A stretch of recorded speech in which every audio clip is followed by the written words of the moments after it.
జగన్మోహన్ రెడ్డి గారి ఆస్తి 1,00,000 కోట్లు అనే అంకె ఒకటి అప్పుడు బాగా చక్కర కొట్టింది. ఇప్పటికి కూడా అదే అంకెలోనే ఉన్నారు. అంటే 1,00,000 కోట్ల ప్రచారం అనేది కాదులేండి, ఆ అంకె తగ్గడం లేదు. ఏంటి విషయం? అసలు ఆ 1,00,000 కోట్లు తిన్నాడా జగన్ అనేవాడు? జరిగింది అయితే అవినీతి అయితే వాస్తవం. ఎందుకంటే జలయజ్ఞం రాజశేఖర రెడ్డి గారి కొడుకైనటువంటి జగన్మోహన్ రెడ్డి గారిని జైల్లో వేయడానికి కాంగ్రెస్ పార్టీయే లెటర్లు ఇచ్చి కేవలం అవినీతి పరుడనేనా, లేకపోతే కాంగ్రెస్ కు వ్యతిరేకించాడనే? ఈయన పోయి ముఖ్యమంత్రి నాకు కావాలని అడిగినారు. ఇది రాజశేఖర్ చనిపోయిన తర్వాత వయసు చిన్నది కదా, అప్పుడే ముఖ్యమంత్రి అంటే తర్వాత చూద్దాంలే. ఇప్పుడు ప్రపంచం అంతా ఈ ఈవీఎంల మీద కంప్లైంట్స్ ఉన్నాయి. చాలా మంది ఎలన్ మస్క్ లాంటి ఒక అతిపెద్ద టెక్నాలజీ దిగ్గజమే కంప్లైంట్ చేసి, అంటే ఐఎమ్ నాట్ టాకింగ్ అబౌట్ ఆయన ఏమే ఈ ఆంధ్ర వాడు కాదు కదా సార్.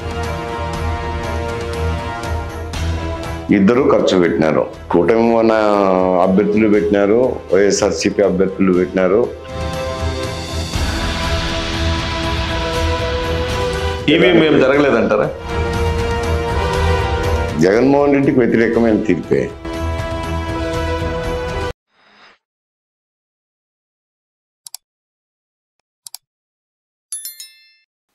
నమస్తే, welcome to hot talks with Siva Reddy. ఈరోజు మనకు స్పెషల్ గెస్ట్, మా ఛానల్కే విశిష్ట అతిథి అని చెప్పుకోవచ్చు, ఎంవి మైసూరారెడ్డి గారు. ఆల్మోస్ట్ రాజకీయంగా ఆలోచించే ప్రతి ఒక్కరికి మైసూరారెడ్డి సార్ గురించి చెప్పాల్సిన అవసరం లేదు. 40 సంవత్సరాల సుదీర్ఘ రాజకీయంలో సార్ పేరు మర్చిపోయినటువంటి వాళ్ళు లేరంటే అతిశక్తి కాదు. ఎనివే, మన షోకి వెల్కమ్ చెప్దాం. సార్ యొక్క పూర్తి బయోగ్రఫీని తెలుసుకునే ప్రయత్నం చేద్దాం. సార్ ఎప్పుడు రాజకీయాలు మొదలు పెట్టాడు, ఎక్కడ చదివాడు, ఏం చదివాడు, ఇవన్నీ కూడా తెలుసుకునే ప్రయత్నం చేద్దాం. మన షోకి సార్ని వెల్కమ్ చెప్దాం. Welcome to hot talks with Siva Reddy sir. నమస్తే సార్. సార్, యాక్చువల్గా మీతో మాట్లాడాలనేటటువంటి ఆలోచనలో మొదట మాకు కలిగిన ఆలోచన ఏంటంటే మీ హిస్టరీ తెలుసుకోవాలి సార్. మీరు ఎక్కడ పుట్టారు, ఎక్కడ చదువుకున్నారు, ఎలా మీ రాజకీయ జీవితం మొదలైంది, కొంచెం క్లుప్తంగా చెప్పండి సార్. నేను మాది స్వగ్రామం నిడిజివి, ఎర్రగుంట్ల మండలము సార్.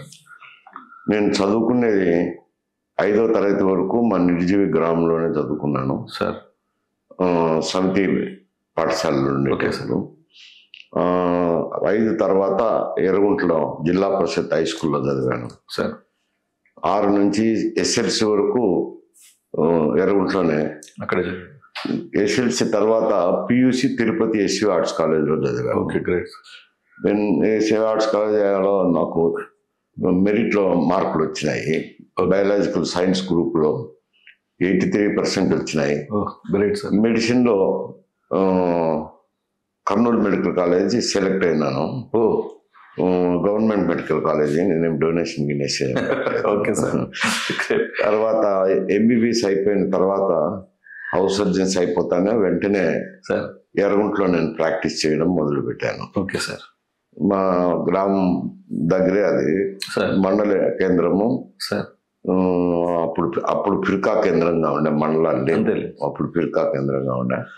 4 సంవత్సరాలు ప్రాక్టీస్ చేశాను సార్. ప్రాక్టీస్ చేసే సమయంలోనే 2 సంవత్సరాల తర్వాత నాకు వివాహం అయింది సార్. బళ్ళారిలో చేసుకున్నాను. Okay sir. మా భార్య పేరు స్వరూప సార్. తర్వాత 78లో మొట్టమొదటగా సార్ 77లో లోక్సభ ఎన్నికలు జరిగాయి సార్. లోక్సభ ఎన్నికలు జరిగినప్పుడు జనతా పార్టీ తరఫున మా మేనమామ గారు ఓకే సార్ ఎంపీ కంటెస్ట్ చేశారు సార్, కడప లోక్సభ ఎంపీకి. Okay sir. అప్పుడు ఇందిరాగాంధీ గాలి ఉన్నది, అందులో జనతా పార్టీకి 1 సీటే వచ్చింది. నీలం సంజయ్ రెడ్డి గారు నంద్యాలలో కలిసారు. Okay sir. ఆయన ఓడిపోయారు అప్పుడు 7,000తోనేమో ఓడిపోయారు. Okay sir. ఆ తర్వాత ఆయన ఓడిపోయిన తర్వాత 78లో మళ్ళీ లోక్సభ ఎన్నికలు వచ్చినాయి సార్. వచ్చినప్పుడు అంత ముందే జరిగిన సంఘటనల్లో శాసనసభ ఎన్నికలు జరగడము, ఒకే వర్గంలో ఉన్న వాళ్ళు విడిపోవడం జరిగింది. వర్గాలుగా విడిపోయారు, 2 వర్గాలుగా. సార్. వెంకరెడ్డి గారని సమితి ప్రెసిడెంట్గా ఉండే, సార్ ఆయన తరపున వారి బామర్ది శివారెడ్డి గారు నిలబడినారు, పేర్ల శివారెడ్డి. తర్వాత ఆయనకు వ్యతిరేకంగా మా మామే కంటెక్ట్ చేశారు రామరెడ్డి గారు. Okay sir. మా మామ కాబట్టి మేము తప్పదు కాబట్టి తప్పదు, మేము ఆయనకు చేయాల్సింది వస్తుంది. అంతేలేదు సార్. అందువల్ల 2 వర్గాలుగా విడిపోయినాం సార్. విడిపోయిన తర్వాత 78లో ఈ మళ్ళీ పార్లమెంట్ ఎన్నికలు మధ్యంతర ఎన్నికలు. అప్పుడు విడిపోయినాం కాబట్టి మేమంతా కమలాపురంలో సమావేశమైన ఆ వర్గానికి సంబంధించి ఎవరికి చేద్దామని ఎటు చేద్దామని. ఎందుకంటే అప్పుడు జనతా పార్టీ తరఫున మూర్తి గారు నిలబడినారు సార్. లోక్దల్ తరఫున ఒక క్యాండిడేట్ నిలబడినారు సార్, రఘు బసిరెడ్డి గారి కుమారుడు. ఆయన సరే, ఆయన మాకు ముఖ్యమే, చేయాల్సిందే. కాకపోతే లోక్దల్కి ఏం బాగుండదు, జనతా పార్టీకి అయితే కనుక కొంచెం ఓట్ బ్యాంక్ ఉంటుంది అని చెప్పి స్థానిక నాయకులందరూ మూర్తి గారికి చేద్దామని మేము మూర్తి గారికి చేయడం జరిగింది సార్.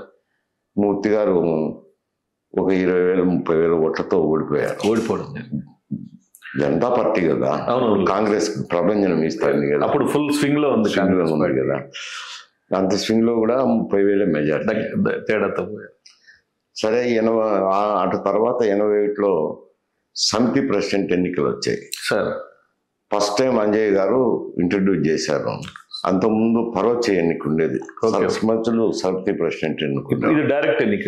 ఇది మేము వచ్చినప్పుడు 18 ఏళ్లకు వయసు కుదించి అందరికీ ఓటింగ్ ఇచ్చారు, ఓటు హక్కు. అంటే ఎమ్మెల్యే కంటే ఎక్కువ అవుతుంది. ఎమ్మెల్యేకు 23 ఏళ్ళు ఉన్నారు కదా, సమితికి 18 అయినంతకి ఇంకా ఓటు పెరుగుతుంది కదా.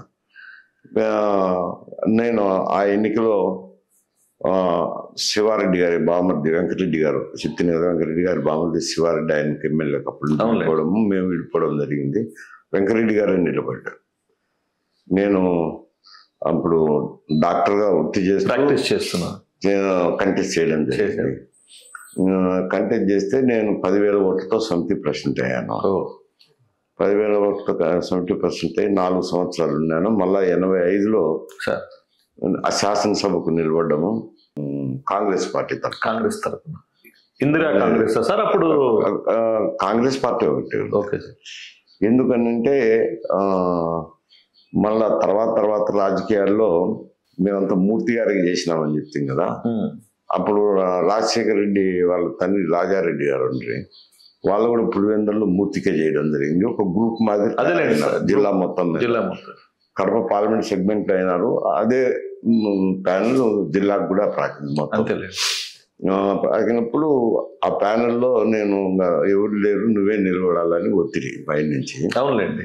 గ్రూప్ రాజకీయాల్లో అందులో 2 కాంగ్రెస్లు ఉన్నాయండి. అప్పుడు అందులో రెడ్డి వర్గము రాజశేఖర రెడ్డి 2 వర్గాలు ఉన్నాయి. మూర్తి ఎలక్షన్ తర్వాత అది జరిగింది, పోలరైజేషన్. అవునులేండి సార్. మేము రాజశేఖర రెడ్డి గ్రూప్ తరఫున నేను సమితికి నిలబడాల్సింది వచ్చింది. సమితి ప్రెసిడెంట్ గెలిచిన తర్వాత జిల్లా పరిషత్ చైర్మన్ కూడా మా గ్రూప్ కి వచ్చింది. బలరాం రెడ్డి గారు, సీఎం బలరాం రెడ్డి గారు, ఆయన చైర్మన్ అయినారు. ఆ తర్వాత కాంగ్రెస్ పార్టీ తరఫునే 85లో కంటెస్ట్ చేయడము, 85లో ఎమ్మెల్యే అయినాను సార్. అయిన తర్వాత ప్రతిపక్షంలో ఉంటుంది సార్. అప్పుడే 81, 85 మధ్యలో తెలుగు గంగ ప్రాజెక్ట్ అనేది రామారావు గారు ఫౌండేషన్ స్థాపన చేశారు.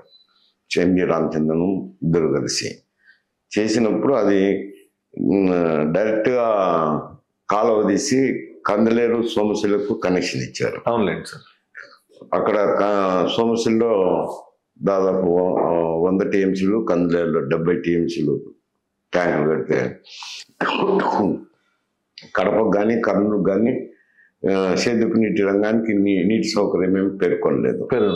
దాంతో అది కడప, కర్నూలు జిల్లాలకు, రాయలసీమ జిల్లాలకు అన్యాయం జరుగుతుందని ఒక అఖిలపక్ష కమిటీ ఫామ్ అయినాం.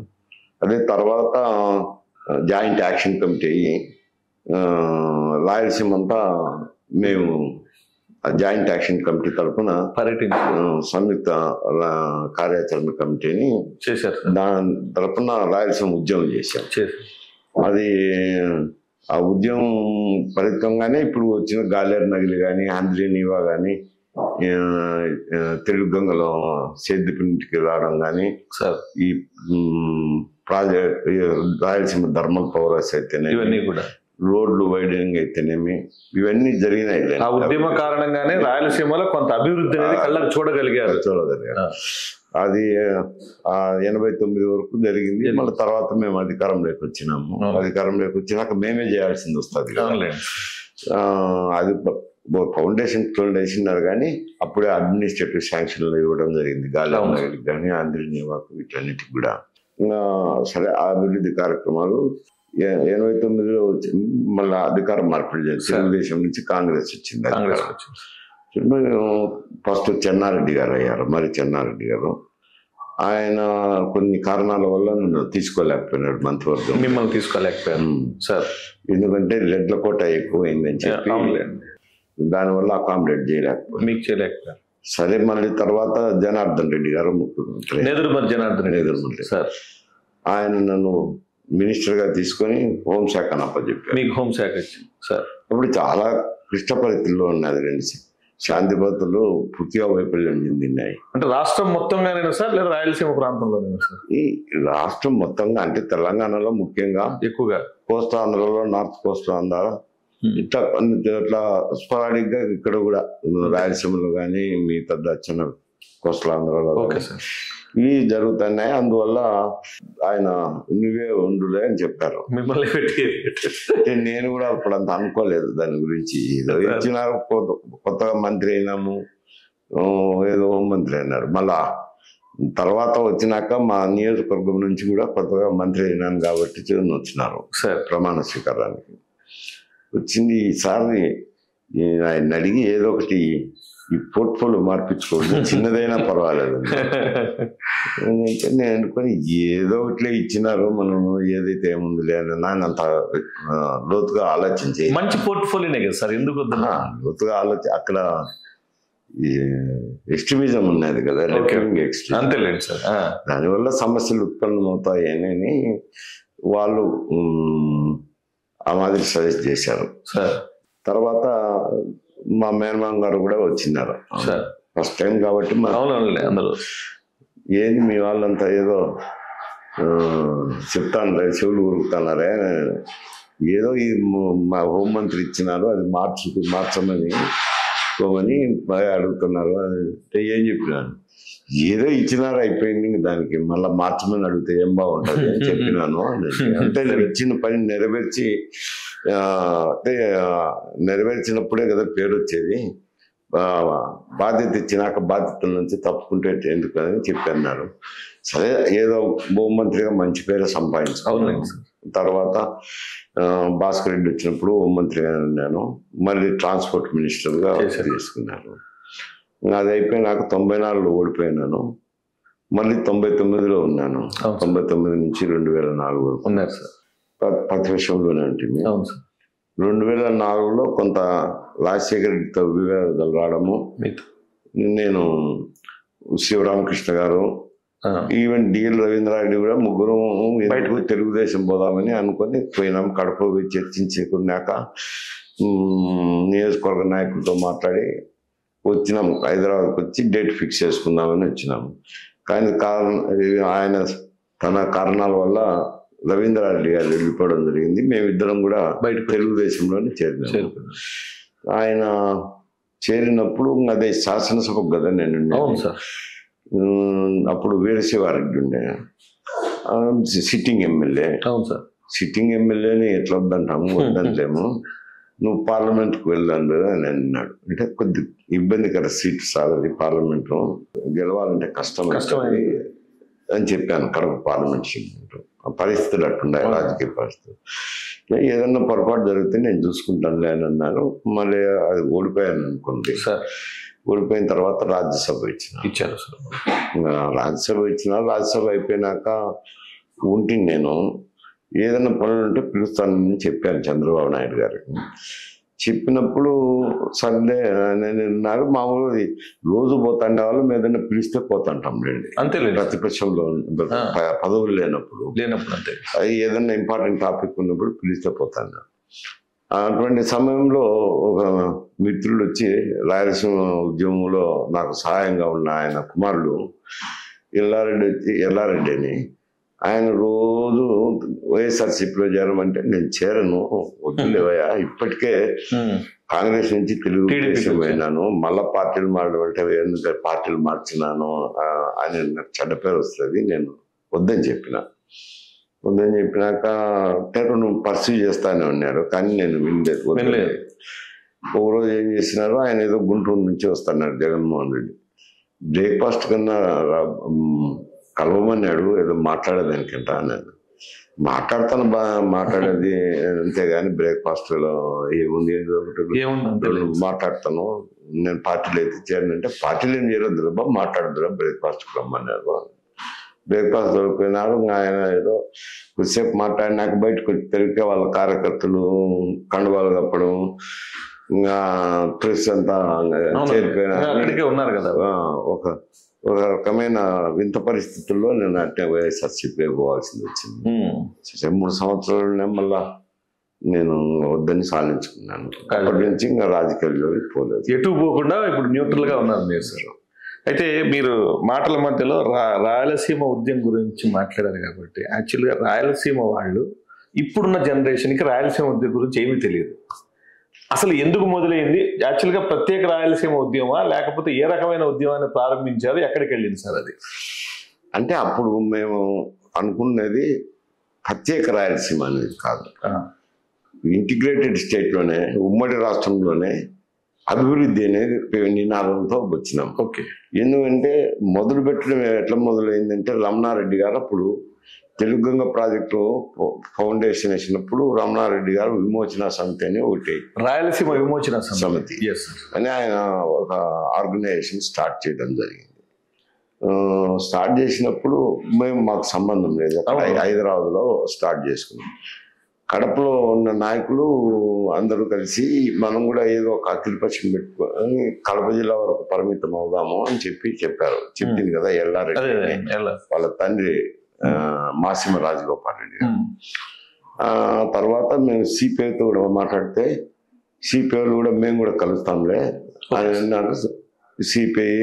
సిపిఎం ఇప్పుడు పెద్ద ఆర్గనైజేషన్ లేదు, మేమంతా కలిసి మిగతా పార్టీలన్నీ ఒక అఖిలపక్ష కమిటీ అని వేసుకోవడం జరిగింది. ఎన్సి గంగిరెడ్డి గారు, మూర్తి గారు, రాజగోపాల్ రెడ్డి, వీళ్ళందరూ కలిసి సిపిఐ వాళ్ళు కలిసి అఖిలపక్షం అని వేసుకున్నాం. అఖిలపక్ష కమిటీ మేము మీటింగ్ కూడా జిల్లా పరిషత్ గెస్ట్ హౌస్లోనే సమావేశమైన తీర్మానాలు కూడా కొన్ని చేసినాం. అయితే మా ధ్యేయం అంతా ఓన్లీ కడప బేస్ చేసుకుని ఉద్యమం చేయాలి, కడప వరకు. ఎందుకంటే తెలుగు గంగలో కడపకు నీటి ప్రాధాన్యత లేదు కాబట్టి అది విమోచన సమితి తరఫున ఈయన అందరినీ పిలిచారు. Okay sir. మా కమిటీని పిలిచారు. Okay sir. తాడిపత్రిలో సమావేశం, రమణారెడ్డి గారు తాడిపత్రిలో సమావేశం ఏర్పాటు చేసినారు. Okay sir. ఆ సమావేశానికి మీరు కూడా వస్తే బాగుంటుంది అని ఏంటంటే, మేము మాలో కూడా సిపిఐ ఉంది కదా, ఆర్గనైజ్డ్ పార్టీ, వాళ్ళతో ఇట్లా పిలుస్తున్నారు మరి అంటే, పంపించండిలే ఏం మాట్లాడతారు చూస్తారని ఒక 2-3 పంపించినారు. అంతేలేండి. వాళ్ళ పొద్దుటూరు సమావేశానికి రమణారెడ్డి ఆయన వెళ్ళినప్పుడు ఇట్లా తాడిపత్రిలో సమావేశం పెడదాము, అందరం కలిసి మాట్లాడదాము, అందరం రాయలసీమ కోసమే కదా కృషి చేస్తుండేది, మాట్లాడితే తప్పే ఉంది అని అంటే మేము వచ్చి చెప్పాము ఇట్లా జరిగింది. సరే పోదాం, ఏం జరుగుతుందో చూద్దాం, తాడిపత్రిలో మన బ్యానర్ మనకు ఉంది కదా. అంతే కదా సార్. ఆయన నిన్నప్పుడు ఆడ అనంతపురం కమ్యూనిస్ట్ సోదరులు కూడా కలిసి ఆదినారాయణ గారు వీళ్ళంతా కలిసి మనమే ఒకటి జాయింట్ యాక్షన్ కమిటీ పెట్టుకొని మనం కూడా రాయలసీమ అంతా తిరుగుతాం. మేము అంతవరకు కడిపే అనుకున్నాం కదా. ఆదినారాయణ వాళ్ళు కలిసిన తర్వాత కమ్యూనిస్ట్ పార్టీకి ఉన్నాయి కదా 4 జిల్లాల్లోనూ ప్రాతినిధ్యం ఉంది కాబట్టి నా జాయింట్ యాక్షన్ కమిటీని పెట్టుకొని చేద్దాంలే మనం సపరేట్గా ఆయన చేసుకొని అని చెప్పారు. ఆ తాడిపత్రి సమావేశం లేదు, అందరం కలిసి చేద్దాము అని ఆయన ప్రతిపాదించారు. ఆడ విభేదాలు రావడము, రమణారెడ్డి గారు వెళ్ళిపోయినారు సభ నుంచి. వెళ్ళిపోయిన తర్వాత జాయింట్ యాక్షన్ కమిటీ పెట్టి మనమే ఒక ఆర్గనైజేషన్ పెట్టుకొని చేసుకుందాం లేండి అని సిపిఐ వాళ్ళము, మేము అందరం కలిసి ఫార్మ్ అయినాము. రాయలసీమ జాయింట్ యాక్షన్ కమిటీ అప్పుడు పెట్టిన పేరే. దాని నుంచి ఇంకా మేము అట్టే కంటిన్యూ అయినాము. రమణారెడ్డి గారు తర్వాత ఏదో రామారావు గారు పిలిచి మాట్లాడడము, ఆయన ఉద్యమాన్ని కొంచెం డైల్యూట్ చేశారు. డైల్యూట్ అని నేను అనలేను, ఆయన పార్టీలో ఉన్నాడు, కొన్ని ఇబ్బందులు ఉంటాయి కదా. తర్వాత మేము కంటిన్యూ అయినాం అట్లే. Okay sir. కంటిన్యూ అయ్యే ఉద్యమం, ఈ డిమాండ్ కూడా పెరుగుతాయి కదా. అందరి థర్మల్ స్టేషన్ ఇటువంటివన్నీ అనంతపురంలో కొన్ని ఉంటాయి, చిత్తూరులో కొన్ని ఉంటాయి, అన్ని కలిపి. ఎడ్యుకేషన్ ఇన్స్టిట్యూట్స్ కూడా ఏమైనా తెప్పించారా సార్ అప్పట్లో? ఎడ్యుకేషనల్ ఇన్స్టిట్యూషన్స్ అప్పుడు ఉన్నాయి కదా. అప్పటికే ఉన్నాయా సార్? ఉన్నాయి కదా. ఉన్నాయా సార్? సార్ ఇప్పుడు కోట్ల విజయభాస్కర్ రెడ్డి, చెన్నారెడ్డి అండ్ తర్వాత నేదురుమల్లి వీరందరితో పనిచేశారు కదా. నేదురుమల్లి గారి వ్యవహార శైలి రాష్ట్రం పట్ల ఆయనకున్న ఏ రకమైనటువంటి ఫోకస్ ఉండేది సార్? అంటే అప్పుడు సమస్యలు వేరు కదా. ఈ చెన్నారెడ్డి గారు ఆయన శైలి వేరులేండి. చెన్నారెడ్డి గారి శైలి వేరు. నేనేం ఆయన దగ్గర శాసనసభ్యునే కానీ నేనేం మంత్రిగా ఉండడం, దగ్గరగా ఉండడం చేయలేదు. ఇక్కడంటే క్యాబినెట్ ఉన్నాను కాబట్టి ఐఐటి డెవలప్మెంట్ పనులు వీటి మీదనే ఉండేది. కానీ పాజిటివ్ గా ఉండేవాళ్ళు సార్. అంటే రాష్ట్రానికి కావాల్సిన నిధులు కేంద్రం నుంచి తీసుకురావడం అవి అప్పుడు సమస్య లేదు కదా. అటువంటి ఈ సమస్యలు లేవులేండి. కేంద్ర రాష్ట్ర ప్రభుత్వాల మధ్య సమస్యలు లేవు. ఇప్పుడు ఆడ కాంగ్రెస్ పార్టీ ఉన్నది, ఇక్కడ కాంగ్రెస్ పార్టీ ఉన్నది. నా సమస్య ఉత్పన్నం కాదు కదా. అంటే ఎందుకు ఈ మాట ఇప్పుడు కాలంలో వచ్చిన మాటలు అప్పుడు అక్కడ అప్పుడు ఉండేది. నేను మిమ్మల్ని ఎందుకు ఈ ప్రశ్న అడగాల్సి వస్తుందంటే, ఈ రోజు ఐటీ రంగం ఉంది, పిల్లలకు ఉద్యోగ అవకాశాలు వేరే రకంగా వెళ్ళడానికి. కానీ ఆ రోజుల్లో వ్యవసాయమే ప్రధాన అజెండాగా ఉండింది కదా సార్. అప్పుడు మీరు ఎలా అంటే జనార్దన్ రెడ్డి గారు కానీ విజయభాస్కర్ రెడ్డి గారు రైతులకు ఏ విధంగా ఫోకస్ చేసేవాళ్ళు? వాళ్ళ యొక్క అంటే ఇప్పుడు ప్రాధాన్యతలు వేరు, అప్పుడు ప్రాధాన్యత. అప్పుడు ఎలా ఉండేది సార్? అప్పుడు అంతా ఏదన్నా కరువు వచ్చిన కరువు ఆదుకోమని, వరదలు వచ్చినప్పుడు వరద సహాయక చర్యలని ఇటువంటివన్నీ ఉంటున్నాయి. గిట్టుబాటు ధరలు ఇవ్వడం కానీ లేదా గిట్టుబాటు ధరలు అప్పుడు సమస్య కాదు కదా. కాదా సార్? ఇప్పుడు ఉండేటి నువ్వు అడుగుతున్నామా? ఇవన్నీ ఈ రాజకీయాలు వేరు, అప్పుడు రాజకీయాలు. ఆయన సంవత్సరం తర్వాత అదే కాలేజీలు ఇన్స్టిట్యూషన్స్ అంటున్నారు కదా. ఇంజనీరింగ్ కాలేజీలు అందరూ శాంక్షన్ చేయడము, అవి ఎక్కువ చేసినారని ఉద్యోగం రావడము. దాంతో పివి నరసింహారావు గారు ఆయన మార్చి విజయభాస్కర్ రెడ్డిని తెచ్చారు. కేవలం విద్యా సంస్థలు ఎక్కువ శాంక్షన్, ప్రైవేట్ కాలేజ్ గవర్నమెంట్ లోనే ఉండేది అంతవరకు. తర్వాత ఈ ప్రైవేట్ కాలేజీలు మంజూరు చేశారు. 14 ఎన్నో చేశారు. ఆ 14 చేసినందుకే ఆయన తెలుగుదేశం వ్యతిరేకించడము ఇవన్నీ జరిగినాయి. ఇప్పుడు మళ్ళీ వాళ్ళే వచ్చి ఇచ్చారు. 14 దండిగా వచ్చినాయి. ఒక్కొక్క ఊరికి 10 కాలేజీలు ఉన్నాయి. అప్పుడు ఆ 14 కాలేజీలకే వ్యతిరేకం జరగడము, ఆయన ఎందుకు లేనని ఆయన మార్చి. అంటే వ్యతిరేకము అంటే పివి నరసింహారావు గారికి ప్రైవేట్కి వెళ్ళడం ఇష్టం లేకనా, లేకపోతే ప్రభుత్వమే విద్యను ఇవ్వాలనే ఎజెండానా సార్? అది ప్రైవేట్ కాలేజీలు ఎక్కువ మంజూరు చేసినారని తెలుగుదేశం వారు అన్నారు సార్. కానీ ఆయన వ్యతిరేకించడానికి ప్రధాన ప్రజల్లో స్పందన బట్టి ఆయన చేంజ్ చేశారు. Okay sir. విద్యా విధానం పట్ల అప్పుడు ఇంత ఫోకస్ ఉండేదా సార్? ఇంకా ఇంత బాగా గ్రోత్ ఇవ్వాలి ప్రజలందరికీ, అంటే విద్య వల్లనే సమాజంలో కొంత మెరుగైన పరిస్థితులు వస్తాయని అవగాహన ఉందా సార్? అప్పుడు ప్రైవేట్ విద్యా సంస్థలకు కదా ఇచ్చింది ఫస్ట్ టైం. అంతవరకు గవర్నమెంట్ లోనే ఉన్నాయి అన్ని. ఇంజనీరింగ్ కాలేజెస్ అయినా, మెడికల్ కాలేజెస్ అయినా, హై స్కూల్ విద్య అయినా, స్కూల్ విద్య అయినా అంతా గవర్నమెంట్ ఉండే కానీ ప్రైవేట్ లేదు. అప్పటి నుంచి మొదలైనాయి సంస్కరణలు. మొదలు పెట్టారు కదా అక్కడ పివి నరసింహారావు గారు కూడా సంస్కరణలు తీసుకొచ్చారు. ఆర్థిక సంస్కరణలు తీసుకొచ్చారు. అందులో భాగంగానే ఇవి కూడా వచ్చినాయి. ఇప్పుడు మీరు రాజశేఖర రెడ్డి గారితో అనగా అంటే ఆల్మోస్ట్ మీరు సమితి ప్రెసిడెంట్ స్థాయి నుంచి, మండల ప్రెసిడెంట్ స్థాయి నుంచి కూడా ఆయనతో పరిచయం ఉంది కదా సార్. ఆయన మీతో ఎలా ఉండేవారు సార్ రాజశేఖర రెడ్డి గారు ప్రారంభ దశలో? కానీ ఆయన స్నేహితంగానే ఉన్నాము, కలిసి చేసుకున్నాము సార్. 2004 ముందర 2003లోనే 2003-2004 మధ్యలో ఒకటి ఏదో నేను శాసనసభలో స్పెక్ట్రమ్ పవర్ గురించి రైజ్ చేశాను. Okay sir. ఎందుకంటే వాళ్ళ బాగా పరిష్కారంలో వాళ్ళ అల్లుడే అన్నమాట. ఏదో ఇన్వెస్ట్మెంట్ చేసినారు, ఇవ్వలేదని అందులో లోటుపాట్లు ఉన్నాయి అని అప్పుడు దానికి వ్యతిరేకం కదా కాంగ్రెస్ పార్టీ ప్రైవేటీకరణకు. అందుకని అందులో భాగంగానే ఈ ప్రాజెక్టు గురించి లేవనెత్తడం జరిగింది. స్పెక్ట్రమ్ గురించి, ప్రాజెక్టు గురించి లేవనెత్తిన తర్వాత కొంత అయినాక రామచంద్రయ్య గారు, సి రామచంద్రయ్య గారు, ఆయన నాకు మంచి స్నేహితుడే. PUCలో నేను ఉన్నప్పుడు ఆయన బీకామ్లో ఉన్నాడు తిరుపతిలో, ఒకటే హాస్టల్లో. అప్పటి నుంచి మాకు స్నేహితం ఉంది. ఆ స్నేహితంగా వచ్చి మైసూరు ఇట్లా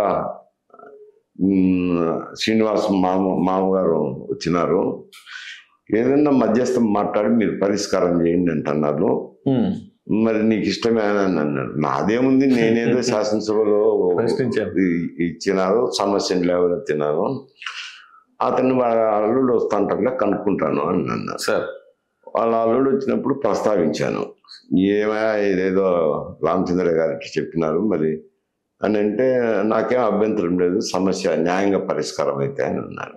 ఓకే సార్ అని రామచంద్రకి అదే విషయం చెప్పాను. సరే మాట్లాడదాం, కూర్చొని ప్రయత్నం చేస్తాం రాజీ చేసేదానికి మా వాళ్ళను అని. సరే హైదరాబాద్లో సరే డేట్ చెప్పలే, ఏడా సట కలుద్దాం మీ ఇంటి దగ్గర మా ఇంటి దగ్గర అని అంటే, వద్దులే వద్దులే. అప్పుడు ఆయన రాజ్యసభ మెంబర్గా ఉన్నాడు. సార్ ఢిల్లీలో కూర్చొని మాట్లాడదాంలా అని అన్నారు. ఓకే సరే. అప్పుడు AP భవన్లో మాకు రూమ్ ఇచ్చేవాళ్ళు, పెద్ద సమస్య లేదు, పోయినాము అంతేలేదు.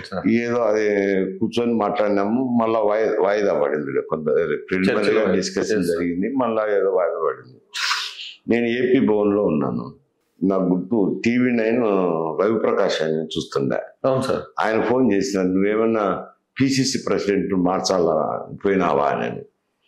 లేదబ్బా PCC ప్రెసిడెంట్ ఏమన్నా, నేను పంచాయతీకి వచ్చినానంటే చెప్తాను, ఏదో ప్రైవేట్ నా వర్క్లే అన్నాను.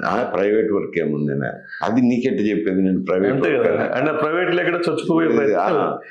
లేదు లేదు లేదు నువ్వు ప్రైవేట్ వర్క్ అని ఊరికి చెప్తాను, సత్యనారాయణ మార్చినే కదా PCC అధ్యక్షుడు అంటే. మేము సత్యనారాయణ మార్చేది ఏందయ్యా, సత్యనారాయణను PCC అధ్యక్షుడిగా నియమించమని సోనియా గాంధీకి సిఫారసు చేసే దాంట్లో మేము 3-4 వచ్చాము. అప్పుడు భాస్కర్ రెడ్డి గారు పంపించారు మమ్మల్ని. పంపిస్తే మేము సోనియా గాంధీని కలిసినాము, సత్యనారాయణ రావును అపాయింట్ చేయమని. ఆమె 2 మార్లు అడిగి సత్యనారాయణ రావు అని 2 మార్లు అడిగి క్లారిటీ కోసం, అంటే Rao madam, not Raju. Then we came to know that Satyanarayana Raju also is trying Kantheti Satyanarayana. ఆయన పార్టీ హైకమాండ్కి వ్యక్తం చెప్పించుకున్నారు సత్యనారాయణ రావు అని చెప్పి. మేము అంతా ప్లీడ్ చేసి రిక్వెస్ట్ చేసి ఆయన ఏడ్చుకొచ్చిన తర్వాత నేను మాత్రం నేను పోయి అడిగేది ఏముంది అని ఆయన నేను చెప్పింది పట్టించుకోకుండా PCC అధ్యక్షుడు మార్చని పోయినారని ఆయన టైటిల్ మామూలే కదా ఛానల్ అంటాయి కదా. ఇప్పుడు హెడ్లైన్స్ ఒకటి వస్తుంటుంది, లోపల ఇన్ఫర్మేషన్ ఇంకొకటి ఉంటుంది. అట్లా అడిగిన తర్వాత ఈయన పోయి సత్యనారాయణ రావు నాతో విచారించవచ్చు కదా, ఆయన కోసం ఢిల్లీ పోయి వచ్చిన వాళ్ళము, PCC అధ్యక్షుడు అపాయింట్మెంట్ చేయమని కోరినాము, ఇన్ని జరిగిన ఆయన నాకు ఫోన్ చేసి మాట్లాడేవారు కదా. ఫోన్ చేసి మాట్లాడకుండా రాజశేఖర రెడ్డి CLP లీడర్గా ఉన్నాడు. అవునులేండి సార్. ఆయన పోయి కంప్లైంట్ చేసినాడు, నన్ను మార్చని పోయినారు, మీకేమన్నా చెప్పినారా అని. నాకేం తెలియదు మరి ఎందుకు పోయినారో ఏమో అని. ఆమె మరి ఏం మాట్లాడుకున్నారో సత్యనారాయణరావు గారు, రామచంద్రరావు గారు వాళ్ళంతా ఏమో తెలియదు. ఆయన కంప్లైంట్ ఇచ్చినారని చెప్పి నేను జనరల్ సెక్రటరీగా ఉన్నాను, CLP జనరల్ సెక్రటరీ. అది తీసేసినారు. తీసేసినాక ఇతంతా ఎప్పుడైనా ఇంతే కదా అని అప్పుడు వీళ్ళు వచ్చి శివరామకృష్ణ రవీంద్రారెడ్డి రావడం, ఎందుకు పోదాం తెలుగుదేశంలో వాళ్ళు పోవడం, సరే పోదాం పని ఇంకా పోవటం జరిగింది. అంతేలేదు సార్, బయటకు వెళ్ళిపోవాలని నిర్ణయించుకున్నాను. సో మధ్యలో రవీందర్ రెడ్డి సార్ మళ్ళీ డ్రాప్ అయిపోవడం జరిగింది.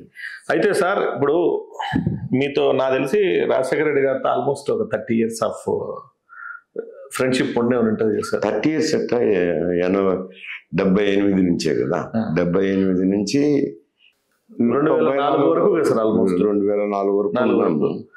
2004లో ఉన్నప్పుడు 94లో ఆయన ఈ ఎంపీకి పోవడం జరిగింది 94. రాజశేఖర రెడ్డి గారిని ఎందుకు ఈ ప్రశ్న అడుగుతున్నానంటే, రాజశేఖర రెడ్డి గారిని రాష్ట్రం అంతా పొగుడుతుంటారు కదా, అది పాజిటివ్ కావచ్చు, డిఫరెంట్ డిస్కషన్స్ జరుగుతుంటాయి. మీ అభిప్రాయంలో ఒక్క మాటలో ఏం చెప్పగలరు ఆయన గురించి? సరే, ఆయన శైలి ఆయనదిలే, నేనేమంటాను దానికి. సార్ అంటే ఆయన 94లో ఆయనకు వ్యతిరేకంగా చేయడం, మాకు వ్యతిరేకం చేశారు ఆయన. మీకు వ్యతిరేకంగా చేశారు? నేను కానీ దివాకర్ రెడ్డి మా అందరికి. అంటే మీరే ఆయన ఓడించే ప్రయత్నం చేశారని జరిగింది కదా సార్? కరెక్ట్ కాదు. ఆయన ఎంపీగా కంటెస్ట్ చేశారు. ఆయన ఎంపీగా కంటెస్ట్ 3 లక్షలతో గెలుస్తున్నారు. మేము ఆపోజిట్ 3 లక్షలు సార్, 5,000తో గెలిచిన రోజు గెలుస్తారు. అది కాదు, అది వేరు సమస్య. Okay sir. అది వేరే ఎలక్షన్. Okay sir. 94లో మాకు వ్యతిరేకం చేశారు. Okay sir. 94లో మాకు వ్యతిరేకం చేస్తే ఇంకా మేము కూడా ఆయన ఎంపీకి నిలబడినప్పుడు 96లో అనుకుంటా, 96 96 కాదు సార్, 95లోనే సార్, 96 95లో 95లోనే సార్ ఆయన కంటెస్ట్ చేసినప్పుడు మేమంతా ఆపోజిట్ చేసినాం. అంటే ఒకే పార్టీలో ఉండి మీరు 2 వర్గాలుగా విడిపోయారు. ఆయన చేసినాడు, ఆయన ప్రారంభించాడు, మీరు దాన్ని కంటిన్యూ చేశారు. ఆయన మాకు 94లో వ్యతిరేకం చేశాడు సార్. మేము దానికి ఎందుకు చేయాల్సి వచ్చింది సార్? చిన్న ఐటమ్. ఆయన అభిప్రాయం ఏమో ఆయన అంటే ఎందుకు వర్గాల వారిగా విడిపోయారా, లేకపోతే వారిని కాదు, అతను మా నియోజకవర్గంలో నాకు వ్యతిరేకంగా చేశారు. ఓకే. నేను 96లో ఆయనకు వ్యతిరేకంగా చేస్తే అప్పుడు 4,000 ఓట్లతో లోక్సభకు ఎంపికైనారు సార్. అది అప్పుడే చాలా హార్డ్ టైం ఫేస్ చేశారు రాశారు. మళ్ళా 98లో ఎలక్షన్స్ వచ్చినాయి. వచ్చినప్పుడు ఏదో జరిగిపోయినట్లే, నేను 94 చేయడం తప్పే, మీరు 96లో చేశారు కదా, సరే ఇంకా అయిపోయినట్టు, ఎప్పుడు రోజు ఎందుకు ఒకే పార్టీలో ఉన్నాము, కలిసి చేసుకుందాం అంటే నాకేం దెబ్బ, మేము కూడా ఉండేది కాంగ్రెస్ పార్టీలోనే అని 98లో అయితే అతనికే సపోర్ట్ చేసినాం. Okay sir. సపోర్ట్ చేసినాం. 99లో కంటెస్ట్ చేసి ఎమ్మెల్యే అయినాం. మళ్ళీ 2004లో ఇదే ఈ సమస్య వచ్చి విడిపోయింది, బయటకు వచ్చేసేసారు. అయితే సార్, ఇప్పుడు కమింగ్ టు ద పాయింట్, మామూలుగా రాజకీయాల మీద సుదీర్ఘమైన అవగాహన ఉన్నటువంటి మీరు ఈ రాయలసీమ అభివృద్ధికి మీరు కొన్ని ఉద్యమాలు చేశారని మాకు బాగా 4 యాత్రలు కూడా జరిగారు, పాదయాత్రలు కూడా చేశారు. వాటి గురించి 2-3 విషయాలు చెప్తాను. అంటే రాయలసీమ ఉద్యమం చెప్పింది కదా, ఇది తెలుగు గంగ అక్కడ ఏదో జిల్లానే అనుకున్నాం కదా. కమలాపురంలో సర్పంచులంతా, నేను సమితి ప్రెసిడెంట్ గా ఉన్నాను కాబట్టి సర్పంచులంతా ఈ తెలుగు గంగకు వ్యతిరేకంగా ధర్నా చేసినారు. ధర్నా చేయడము ఆ నుంచి మొదలైంది. అక్కడ మొదలైన తర్వాత ఇది చెప్పింది కదా, అనంతపురంలో మీటింగ్ జరగడము, జాయింట్ ఇవన్నీ అన్ని జిల్లాలు తిరిగిన తర్వాత ఒక రూపకల్పన చేయడం జరిగింది ఆ కమిటీకి. చేసినప్పుడు ఆయన రమణారెడ్డి గారు పక్కకి వెళ్ళిపోయాక తొలి ఈ సర్పంచులు ధర్నా చేసినప్పుడు దాని మీదట ఆయన ఎస్పీ గారు దౌర్జన్యంగా వాళ్ళని అరెస్ట్ చేయడము ఏదో చేసినారు. దానికి నిరసనగా కడప జిల్లా బంద్ అని, కడప టౌన్ బంద్ అని పెట్టినాం ఎస్పీకి వ్యతిరేకంగా. ఉమేష్ చంద్ర కాదు, జయచంద్ర ఏదో వ్యతిరేకంగా కడప పట్టణం బంద్ పెట్టారు సార్. బంద్ పెట్టినప్పుడు మళ్ళా ఊరుకోకుండా ఎవరో డిఎస్పీ ఒక ఆయన ఆలంకన్పల్లిలో బండి నిలిపేసినారు బంద్ సందర్భంగా. ఆలంకన్పల్లి అంటే ఇప్పుడు లక్ష్మీరెడ్డి అని ఉన్నారు, వైస్ చైర్మన్ ఆఫ్ జిల్లా పరిషత్ కూడా ఉండే, ఆయన ఆధ్వర్యంలో అక్కడ ధర్నా జరిగింది. వెహికల్స్ అన్ని నిలబెట్టి ఒక డిఎస్పీ మిడిమేళంగా పోయి ఆడ పోలీస్ ఫైరింగ్ చేస్తే భాష అని ఒక వ్యక్తి మృతి చనిపోయినాక ఆయన దాని మీద రాయలసీమ అంతా ఒక ఉద్యమంగా మారిపోయింది. మారిపోయి దాని పరిణామాల్లో భాగమే మళ్ళా నేను బంద్ పెట్టినాం. Okay sir. రాయలసీమ బంద్ అని, ఈ భాషా బంద్ అని పెట్టి ఆమె బంద్ ఆర్గనైజ్ చేయాలి కదా, చూస్తాం కదా ఏదో మీరు ఎట్లా చేస్తున్నారు మీ జిల్లా అని పోతా. అందులో భాగంగా మాకు రాయచోట్లో బీజేపీ నాయకుడు ఉండే పురుషోత్తం అని. అవునులేండి సార్. ఆయన బంద్ ఆర్గనైజేషన్కి ప్రిపరేటరీగా ఒక మీటింగ్ పెట్టారు. మీటింగ్ పెట్టి రమ్మని ఆహ్వానించితే నేను ఇంకొక ఆయన ఎన్సీ గంగిరెడ్డి వీళ్ళంతా పోయినాం. పోయినాక చిత్తూరులో మీటింగు 144 సెక్షన్ పెట్టినారు. Okay sir. అంతకుముందే రామ్మోహన్ రెడ్డి గారు వచ్చారు, మంత్రిగా ఉన్నాడు, ఆరోగ్య శాఖ మంత్రిగా. ఆయన మీటింగ్ పేలవంగా జరిగింది. అక్కడే మేము మీటింగ్ పెట్టింది. మీటింగ్ పెడితే మాకు దగ్గర దగ్గర 7-8 వేల మంది జనాభా వచ్చారు. అది 144 సెక్షన్ పెట్టినారు. అంతేలేదు సార్. 144 సెక్షన్ పెట్టారు కాబట్టి మీరు మీటింగ్ పెట్టడానికి లేదని వేదిక మీద పోయిన వాళ్ళందరినీ అరెస్ట్ చేస్తున్నారు. అరెస్ట్ చేస్తా అంటే మా ఎన్సీ గంగిరెడ్డి వీళ్ళంతా మేము పోతే కూర్చుంటాము, మీటింగ్ జరిగితే మీరు వచ్చి కూర్చుందండి, లేకుంటే ఎందుకు మీరు రావడము అని పోయి వాళ్ళు కూర్చుంటానే అప్పుడు సొత్తము వాళ్ళని అరెస్ట్ చేసి తీసుకుపోయినారు. నేను కూడా అన్నీ నిలబడుకుంటే పోలీసులు ఉన్నారు అన్నీ. ఈ మైసూరెడ్డి గారు వచ్చే ఈ మైసూరెడ్డి గారు వచ్చి వీడిని అరెస్ట్ చేసుకుని తీసుకుపోతుంది ఏం రాలేదా అన్నీ ఉండి వాళ్ళ పక్కన నవ్వుకుంటా. సరే వాళ్ళు పోయినాక నుంచి మళ్ళీ వాళ్ళు మెసేజ్ పంపించినారు పురుషోత్తం. Okay sir. ఎందుకులే నువ్వు వెనక్కి పో, మీరు తర్వాత నేను నుండి చూసుకొని రేపు బెయిల్ పెట్టుకొని వచ్చేస్తాము మేము, ఎన్సీ గంగిరెడ్డి గారిని పంపిస్తానని ఆ పురుషోత్తం మెసేజ్ పెట్టిన. సరే బంద్ ఉంది కదా, బంద్ కోసం అని చిత్తూరు టౌన్లో ఎట్టుందని చిత్తూరు టౌన్ పోయినాను. చిత్తూరు టౌన్ పోతే చిత్తూరు టౌన్లో సురేందర్ రెడ్డి అని ఉన్నాడు, ఆయన లాడ్జిని అడుగుతా. ఆయన ఉన్నాడేమో కనుక్కొని రమ్మని మనిషిని పంపించాను. ఇంత లోపల టీ బంక్ దగ్గర కూర్చొని కాఫీ టీ తాగుతా అంటే వచ్చినాను. ఎస్ఐ వచ్చి ఎవరో చెప్పినారు మైసూరెడ్డి వచ్చినారు, అరెస్ట్ చేసి తీసుకొని పోలీసు లాకప్లో పెట్టారు. అప్పటికే చిత్తూరు టౌన్కు సంబంధించిన రాయలసీమ ఉద్యమానికి సంబంధించిన వ్యక్తులను గోపాలకృష్ణారెడ్డిని ఒక 5-6 మందిని అరెస్ట్ చేసి కూర్చోబెట్టినారు. నన్ను తీసిపోయి సెల్లో వేసినారు. సరే ఏదో పొద్దున మాట్లాడదాం అని అనుకుంటానే లోపలనే ఈయన ఎస్పీ వచ్చాడు. Okay sir. ఎస్పీ వచ్చి ఆమె ఎవరు వచ్చింది మైసూరెడ్డి ఎవరు సమితి ప్రెసిడెంట్ అని బయటికి దిమ్మన్నాడు, తీసి బ్లాట్తో బాగా కొట్టినాడు. కొట్టింది అతను చేసిండ కూడా పని చేసి నన్ను అయితే నేను ఎవరో వచ్చి నేను హోంమంత్రి అయినాక నాతో అన్నారు. అంటే నేను ఏం నన్ను నాయకుడు చేసినారు కదా, ఏం చేస్తున్నారు కదా. ఆయన కొట్టే తడికి అడ్వకేట్లకు అందరూ తెలిసి రియాక్షన్ వచ్చి ఇంకా ఆమె వాళ్ళు అడ్వకేట్లు ప్రైవేట్ కంప్లైంట్ వేసారు ఎస్పీ మీద.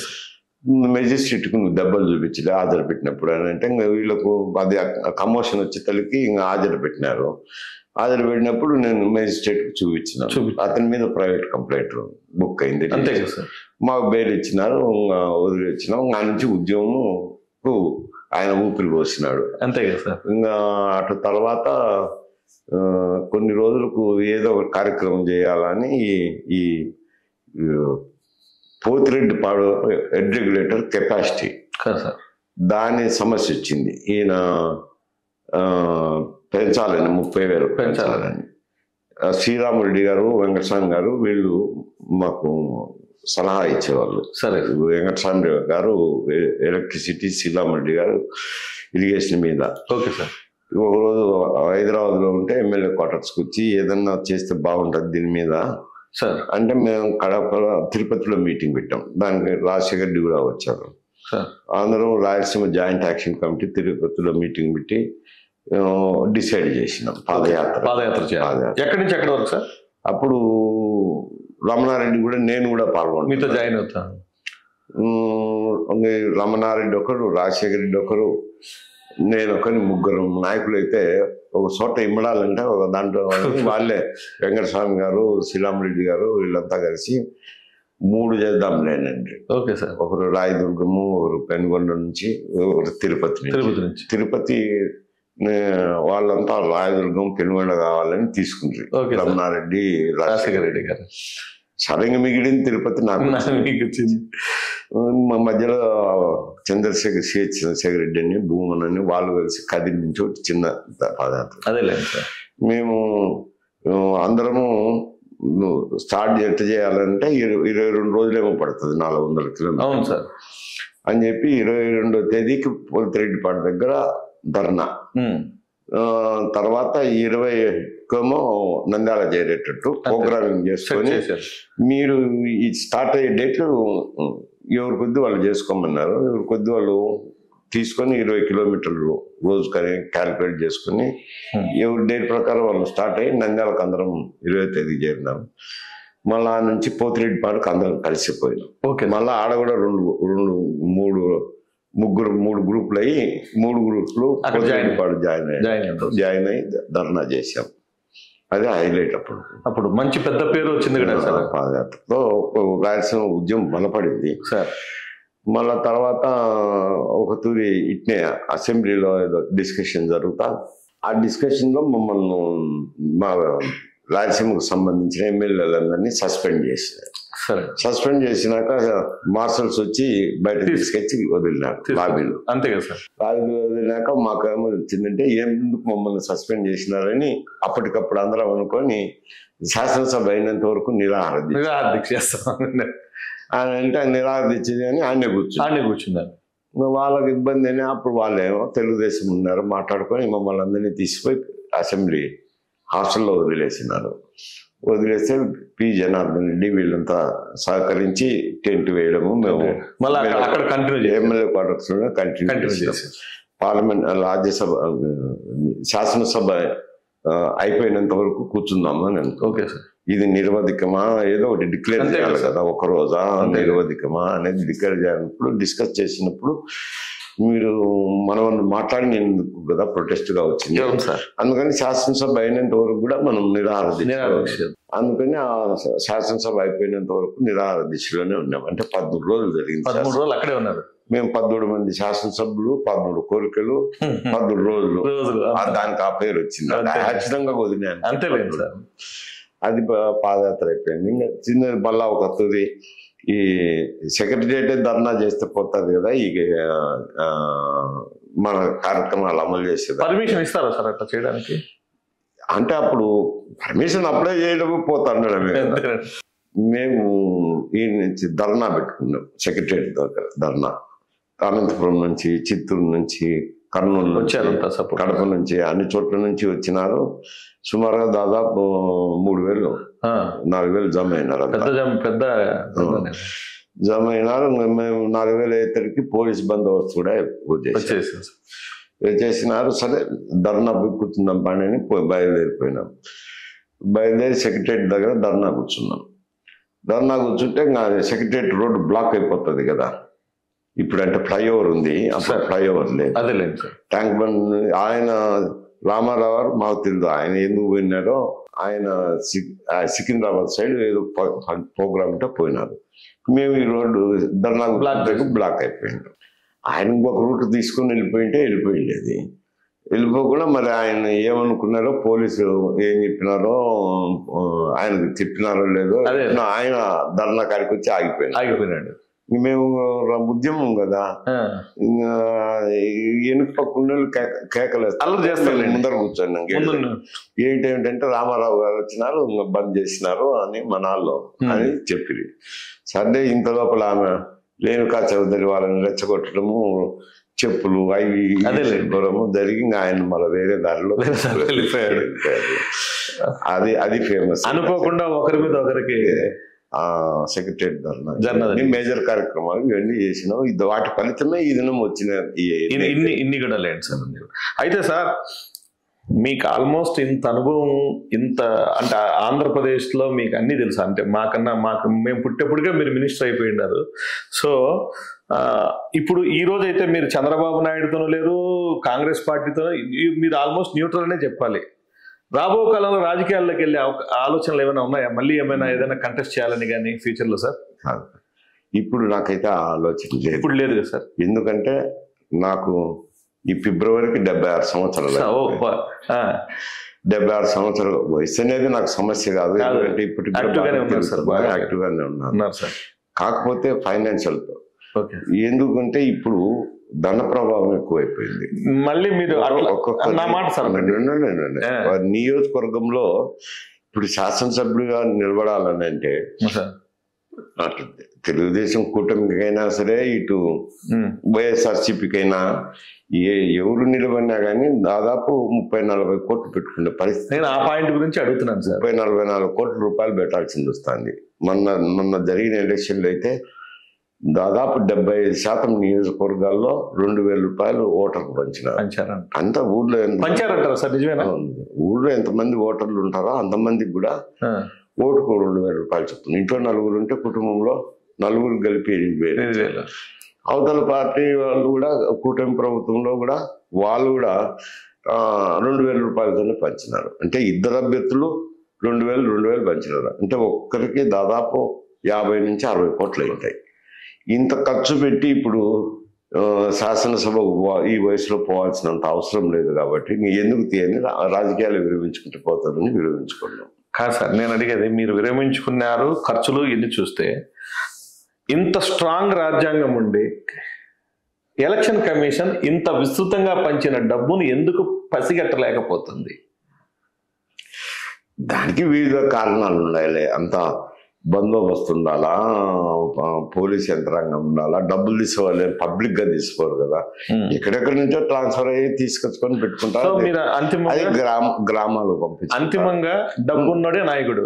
గ్రామాలకు పంపించుకుంటారు, గ్రామంలో ఉండే లీడర్లు పంపుతారు. ఎంత దగ్గరికని పోలీసు వాళ్ళు పోతారు, పోలీసు కట్టడి చేస్తారు, చేయలేరు. అది పబ్లిక్ గానే రావాలి, పబ్లిక్ లో మార్పు రావాలి. డబ్బులు తీసుకునే దానివల్ల మనకే నష్టం జరుగుతుంది అనేది. సరైన నాయకుడు రాడు. ఇప్పుడంతా వచ్చే వాళ్ళంతా రాజకీయ నాయకులు ఎవరు లేరు కదా సార్. అంతా ఇండస్ట్రియలిస్ట్లో, రియల్ ఎస్టేట్ లో, కాంట్రాక్టర్లో, ఇటువంటి వ్యాపారవేత్తలో ఇటువంటి వాళ్ళు రావాల్సిందే కానీ అంత డబ్బు ఎవరి దగ్గర ఉండదు కదా. ఇప్పుడు ప్రజల్లో మార్పు రావాల్సింది ఉంటుంది. మేము డబ్బు తీసుకుంటున్న దానివల్ల వీళ్ళంతా వస్తున్నారు, అవినీతి పెరిగిపోతుందని వాళ్ళలో మార్పు వస్తే అప్పుడు కానీ చేంజ్ రాదు. ఎలక్షన్ కమిషన్ అరికట్టదంటే అది కళ్ళ. ఇప్పుడు ఒక రాజకీయ నాయకుడిగా ఎదగడానికి ఒక ఇండస్ట్రియలిస్ట్ పెట్టుబడి పెడుతున్నాడు ప్రజల మధ్యలో డబ్బులు ఇచ్చి. అంటే ఇప్పుడు ఇక్కడ రాజకీయాలను కూడా వ్యాపారంగా మార్చినట్టే అంగీకరించేస్తున్నారా?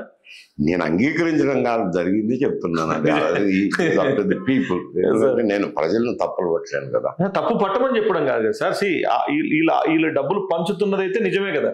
ఇప్పుడు పార్టీలో అభ్యర్థులను నిలుపుకోవాలని అంటే ఏ అభ్యర్థి అయినా అని ఆయన ఆర్థికంగా ఎంత వరకు శక్తిమంతుడు చూసుకొని నిలుపుతున్నారు. ఎందుకంటే ఓ పార్టీనే ఇవ్వాలంటే అంత ఖర్చు పెట్టలేదు కదా. సో పార్టీలే మొదలెట్టేసాయి. 10%, 20% ఇవ్వగలుగుతారు.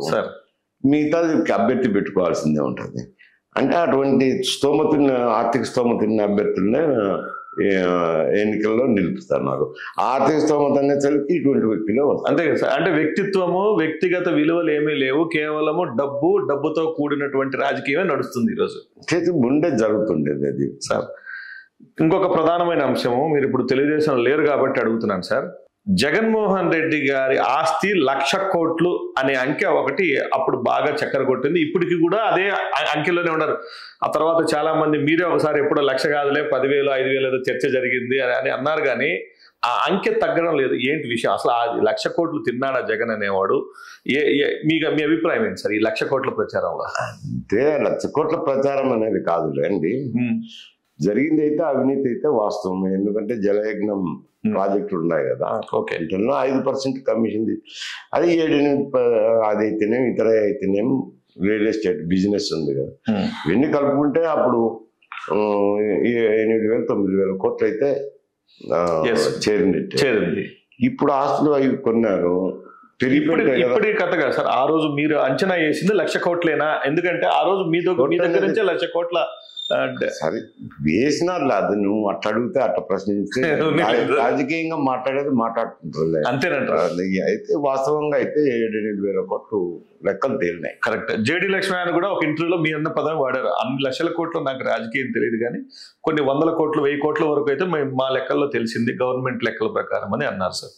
సో ఇంత పెద్ద అవినీతి కాంగ్రెస్ పార్టీ సమయంలో జరిగింది అనే ఇప్పుడు మీరు చెప్పిన పదాలు 5%, 4% కమిషన్లు అంటే కేవలం ముఖ్యమంత్రికి అందాయా? ఇంకా దాని వెనక ముందు కూడా ఉంటారంటారు సార్? ఆ టైంలో 6% అనుకుంటున్నప్పుడు 6%, 1% ఏదో అధికారులు మిగతా వాళ్ళు 5% ముఖ్యమంత్రికి వెళ్ళింది. సార్ వెళ్ళిపోయింది ముఖ్యమంత్రి స్ట్రైట్ ఫార్వర్డ్ గా. ఉన్నది అందరికీ తెలిసిందే, ఇప్పుడు నీకు తెలిసిండకపోవచ్చు, ఎందుకంటే అవునండి ఆ కాలంలో సమకాలీన రాజకీయాల్లో అది అందరికీ నానుడే, అందరికీ తెలుసు. Okay sir. సో ఇప్పుడు ఆ తర్వాత రాజకీయాలు మారిపోయిన విషయంలో మీరు కొద్ది రోజులు వైసీపీలో ఉన్నారు, అంతకుముందు రాజ్యసభలో ఉన్నారు కదా సార్. జగన్మోహన్ రెడ్డి గారి దగ్గర మీరు గమనించిన విషయాలు ఏమైనా ఉన్నాయి? ఆ 3 ఏళ్ళు అంటే ఆల్మోస్ట్ మీరున్న టైంలో ఆయన జైల్లోనే ఎక్కువ శాతం గడిపాడని నా అభిప్రాయం. మీ అభిప్రాయంలో జగన్మోహన్ రెడ్డి గారి వ్యవహార శైలి ఏమైనా ఏం చెప్తాను, ఆయన జైల్లో ఉన్నారని అంటున్నారు. అంటే ఆయన బయటకు వచ్చినాక ఒక 2 ఏళ్ళు ఉన్నారు కదా సార్. 3 నెలలు 4 నెలలు ఉన్నారు అంతేనా సార్? ఆయన రాజకీయ పరంగా ఎప్పుడు మీరు మాట్లాడలేదా సార్? మీతో ఏ చర్చలు కానీ? ఏం మాట్లాడతారులే, జనరల్ గా మాట్లాడతాం అంతేగాని అంతే, నేనేం ప్రత్యేకించి చెప్పేది ఏం లేదా సార్? మరో ప్రధానమైన అంశం ఏంటంటే సార్, రాజశేఖర రెడ్డి గారి కొడుకైనటువంటి జగన్మోహన్ రెడ్డి గారిని జైల్లో వేయడానికి కాంగ్రెస్ పార్టీయే లెటర్లు ఇచ్చి ఎంకరేజ్ చేసింది అనేది కొన్ని సందర్భాల్లో డిఎల్ రవీంద్రారెడ్డి సార్ కూడా చెప్పారు ఇంటర్వ్యూలో. ఏంటి సార్ అసలు ఎందుకు అంత కక్ష కట్టాల్సి వచ్చింది సార్ ఒక వ్యక్తి మీద? కేవలం అవినీతి పరుడనేనా, లేకపోతే కాంగ్రెస్ కు వ్యతిరేకించాడనే? నేను ఖచ్చితంగా చెప్పలేను. అదేలేండి. కాకపోతే ఈయన ముఖ్యమంత్రి రాజశేఖర రెడ్డి గారు, నేను విన్నది, నేను తెలుగుదేశం పార్టీలో ఉన్నాను, వాళ్ళ అంతరంగిక విషయం, కాంగ్రెస్ పార్టీ అంతరంగిక విషయం. కాకపోతే విన్నది ఏమిటంటే, ఈయన పోయి ముఖ్యమంత్రి నాకు కావాలని అడిగినారు. ఇది రాజశేఖర్ చనిపోయిన తర్వాత దానికి అక్కడ హైకమాండ్ లో వయసు చిన్నది కదా, అప్పుడే ముఖ్యమంత్రి అంటే తర్వాత చూద్దాంలే ఫ్యూచర్ లో అని చెప్పినారని, దాని మీద కొంచెం ధిక్కార ధోరణిలో లేచి వచ్చినారు, వెనక్కి వచ్చేసినాడు జగన్మోహన్ రెడ్డి. వెనక్కి రావడము, పార్టీ కూడా పెట్టేసుకున్నాడు కదా. Okay sir. అప్పుడు వాళ్ళకు అంటే శంకర్రావు పిటిషనర్ అనుకోండి, అదే శంకర్రావు గారు వీళ్ళందరూ రవీందర్ రెడ్డి చెప్పాడు. జరిగిన సంఘటనలు ఇవే ఉన్నాయి కదా, తెలుసు కదా, అందరికీ తెలిసినట్టే. అవి ఎక్కడెక్కడ ఏం జరిగినట్టు హైకమాండ్ కు ఇచ్చారు. ఇచ్చినాక హైకమాండ్ ఈ కేసు ఉందని చెప్పి అప్పుడు వాళ్ళను హైకోర్టులో వేయండి అంటే, హైకోర్టులో మరి ఆయన రెడ్డి సామాజిక వర్గానికి అని చెప్పి రవీంద్ర రెడ్డి వద్దని శంకర్రావు గారితోనే వేయించినారు. హైకోర్టులో అది సిబిఐకి ఆర్డర్ చేసినారు. అదేలేండి, సిబిఐకి ఎంక్వైరీకి ఆర్డర్ చేసినాక సిబిఐకి వచ్చింది. సిబిఐ తరఫున లక్ష్మీనారాయణ వచ్చిన ఇన్వెస్టిగేషన్. అంటే కాంగ్రెసే కాకుండా కాంగ్రెస్ తో విధానపరమైన అసలు యాక్చువల్గా సంబంధం లేని టీడీపీతో కూడా కొల్యూడే చేయాల్సినంత నెసెసిటీ ఏమొచ్చిందంటే, అప్పుడు వీళ్ళు ఎర్రంనాయుడు వీళ్ళు కూడా ఇచ్చారు కదా సార్ లెటర్స్? ఇచ్చిండొచ్చు, అంటే వీళ్ళు కూడా కాంగ్రెస్ ప్రలోభంతోనే ఇచ్చారని. తెలుగుదేశం పార్టీ డెఫినెట్ గా కాంగ్రెస్ పార్టీలో జరిగిన సంఘటనలు అడ్వాంటేజ్ తీసుకుంటారు, అవకాశవాదంగా తీసుకున్నారు. అవకాశవాదం అనేటంటాను, జనరల్ గా జరిగిన సంఘటన జరిగింది కదా, అవినీతి అయితే జరిగింది. అంటే అవినీతి అనేది ఆ పార్టీలో కూడా జరిగింది కదా, మీరు కూడా పుస్తకాలు రిలీజ్ చేశారు కదా అప్పుడు కమ్యూనిస్టులతో కలిసి, బాబు జమానా అవినీతి ఖజానా అనే పుస్తకాలు కూడా కాంగ్రెస్ కూడా ఆ రోజు సపోర్ట్ చేసింది సార్, కాంగ్రెస్ పార్టీ సార్ అని చెప్పింది. ఎవరేసుకున్నాను నువ్వు లేనేటి నన్ను అడుగుతుంది. అదే అక్కడ జరిగిన సంఘటన చెప్తాను. ఓకే, వాళ్ళు అపోజిషన్ పార్టీ తప్పకుండా రూలింగ్ పార్టీలో జరిగే సంఘటనలు ఎవరైనా రాజకీయంగా మలుచుకుంటారు. అవునండి, వాళ్ళు మాట్లాడిండొచ్చు. అంటే దానికి కాంగ్రెస్ ఇద్దరు కలిసినారు అనేది అవుతుంది. శంకర్రావును వేయమన్నారు, వేసినారు అంతవరకు. పిటిషన్ హైకోర్టులో నుంచి సిబిఐ ఆర్డర్ చేసి దానికి దీనికి తెలుగుదేశం వాళ్ళు కూడా సేమ్ వీళ్ళందరికీ కలిపి విచారించి వేసుకోండి, ఇంప్లీడ్ అయ్యిండొచ్చు. పిటిషన్ ఇంప్లీడ్ అయితే కొల్లుడు అయినారు అన్నట్టు వస్తుంది మీనింగ్. వాళ్ళ కొద్ది వాళ్ళే పిటిషన్ చేస్తే కలుపుతారు కదా కోర్టులో. అంటే మా ప్రశ్న ఏంటంటే, జగన్మోహన్ రెడ్డి గారికి రాజకీయ అనుభవం లేదు, ఆ రోజుకి రాజకీయాల్లో క్రియాశీలకంగా పెద్దగా లేడు కదా, ఒక్కసారిగా అందరూ మూకుమ్మడిగా అతని మీద పడ్డానికి. కాంగ్రెస్ పార్టీ ఆడ ముఖ్యమంత్రిగా అవినీతి అయింది. అప్పుడు తెలుగుదేశం పార్టీ ప్రతిపక్షంలో ఉంది కాబట్టి డెఫినెట్ గా వాళ్ళు కోర్టుకు వేయడమో, ధర్నా చేయటమో, ఏదో ఒక కార్యక్రమం చేపట్టారు. వీళ్ళు కోర్టులో వాళ్ళు వేయడం స్పెషాలిటీ, కానీ కాంగ్రెస్ పార్టీ ముఖ్యమంత్రి మీద కాంగ్రెస్ పార్టీ నాయకులు వేయడం అది వేరే సమస్య. Okay sir. ప్రతిపక్షం వాళ్ళు వేసేది వేరే సమస్య. అంటే మీరు అన్నారు కదా అది జగన్మోహన్ రెడ్డికి వ్యతిరేకం అని కాదు కదా, అది రాజశేఖర రెడ్డి అవినీతి కార్యక్రమాలకు వ్యతిరేకంగా సిబిఐ ఇన్వెస్టిగేషన్ చేశారు. అంటే ఆ సిబిఐ ఇన్వెస్టిగేషన్ లో ట్రాన్స్ఫర్ అయినాయి కాబట్టి చేశారు.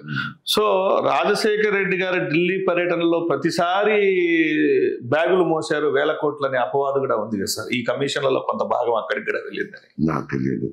మీకు ఎప్పుడు వినలేదా సార్ అలా? నాకు తెలియని విషయాలు నువ్వు అడుగుతున్నాను. సో పోనీ సార్, నెక్స్ట్ రాష్ట్ర ప్రభుత్వం యంత్రాంగం ఎలా నడుస్తుంది, బిల్లులు ఎలా పాస్ చేస్తారు, వీటన్నిటి మీద పూర్తిగా మినిస్టర్ గా చేశారు కాబట్టి మీకు అవగాహన ఉంది కాబట్టి ఒక ప్రశ్న సార్. చంద్రబాబు నాయుడుని అరెస్ట్ చేసిన విధానంలో వాళ్ళు ఏదైతే స్కిల్ స్కామ్ లో నోట్ ఫైల్ తో 250 కోట్ల రూపాయలు ట్రాన్స్ఫర్ చేశారు ఒక కంపెనీకి ఒకే రోజే అనే ఒక అపవాదు మీద ఆయన అరెస్ట్ కావడం జరిగింది కదా సార్. దీని మీద మీ స్టేట్మెంట్ సార్. అంటే ఆయన ముఖ్యమంత్రిగా పనిచేసినారు, విధానం ఏమైతే మీ స్కూల్ పెట్టాలనుకున్నారు కదా, పెట్టిన దాని వల్ల బెనిఫిట్ పొందినారు కదా చాలా మందికి. ఇక్కడ ఐటీలో జాబ్స్ వచ్చినాయని వాళ్ళే రోడ్లెక్కి వాళ్ళే కదా రోడ్లెక్కి ధర్నాలు చేశారు కదా హైదరాబాద్ లో. ఓ స్టేజ్లో అయితే హరీష్ రావు కూడా అన్నారు మీకు ఇక్కడేం పని, మీ ఆంధ్ర పోయి చేసుకోండి అని. వాళ్ళు అనేది ఏమంటే మేము ఇక్కడ పని చేస్తున్నాం కాబట్టి మాకు ఉద్యోగాలు వచ్చినాయి కాబట్టి మేము ఇక్కడే చేస్తున్నామని చేశారు. అంటే ఆ స్కిల్ యూనివర్సిటీ వల్ల స్కూల్ వల్ల కొందరైతే బెనిఫిట్ పొందినారు కదా. అటువంటిది ఆయన స్టార్ట్ చేసినప్పుడు విధానపరమైన నిర్ణయాల్లో డబ్బులు పెట్టింది స్కిల్ యూనివర్సిటీ అయితే ఇప్పుడు కూడా స్కిల్ యూనివర్సిటీ ఒకటి తెలంగాణలో మొదలు పెడుతున్నారు. సరే ఆయన పిల్లాంతరపినో ఏదో సంపాదించుకున్నాను, నేను కొంత ఖర్చు పెట్టాలని వితరణతో అతను మెగా కృష్ణారెడ్డి ముందుకు వచ్చి స్కిల్ యూనివర్సిటీ ఊరికేం రాదు కదా, 200 కోట్లు అన్నారు కదా, 240 కోట్లతో స్కిల్ యూనివర్సిటీ. అంటే 240 కోట్లు అక్కడ ప్రభుత్వమే ఇచ్చింది.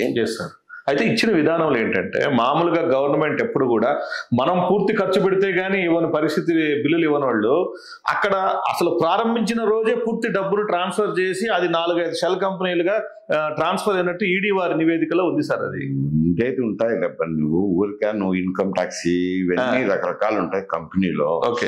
అది కరప్షన్ ఎట్టుంటావు, ఇప్పుడు నువ్వు యూనివర్సిటీకి డబ్బులు ట్రాన్స్ఫర్ చేయాలా, చేసినప్పుడు వాళ్ళు ఇన్కమ్ ట్యాక్స్ వాళ్ళ ప్రాబ్లమ్స్ వాళ్ళకు ఉంటాయి కదా, దానికోసమని కంపెనీలు పెట్టుకుంటారు. 2-3 కంపెనీలు ట్యాక్స్ తగ్గించుకోవడానికి చేస్తారు.